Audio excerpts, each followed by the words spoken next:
Isa na nga ito sa mga paboritong pagkain ng mga Ilonggo. Kadyos, baboy, langka o mas kilala bilang KBL. Pero bago ang lahat, ako muna'y mangunguha ng langka sa lupa ng may lupa, sa tanim ng nagtanim. Hindi naman kinakailangang malaki. Kahit ganaring maliit lang ay sapat na, basta sana naman ay may laman. Semi-bubut lang, kita ng pauwi at ari akin ng tatalupan. Ang gusto ko din ay nakabukod pag isinalang. Palalambutin ko muna ari dine para na rin walang dakta pag inilahok natin mamaya. 20 minutos, hindi ko naaasnan.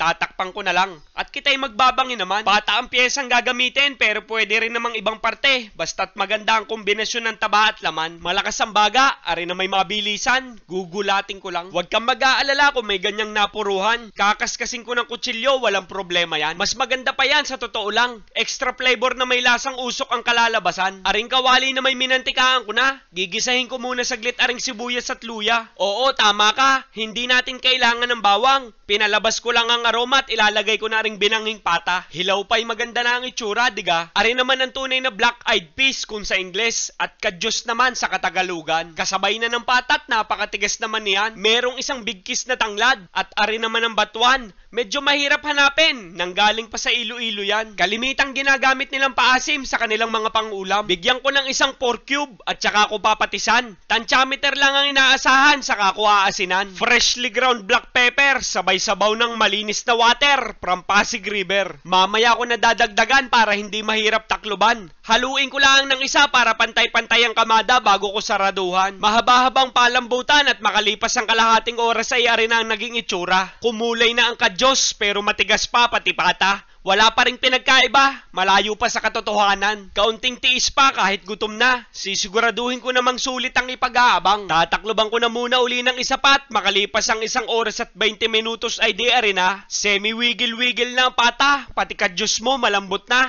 Naubos na rin ang sabaw kaya babantuan ko na muna. Mamaya na tayo mag-adjust sa lasa.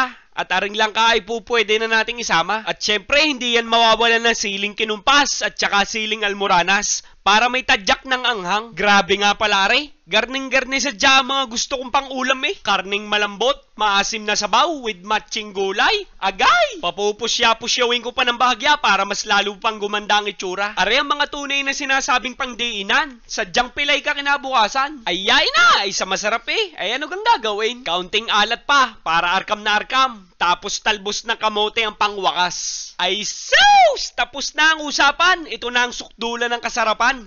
Makakapanabig ng katabi pag ganari ang pangulam. Sabi naman sa iyo, basta usapang pangulam, pwede mo akong kasangga, basta wag lang sa kwarta. Ay, tignan mo ga naman, kahit bagong saing hindi palalampasin, kahit bahaw uutasin. Ay ina!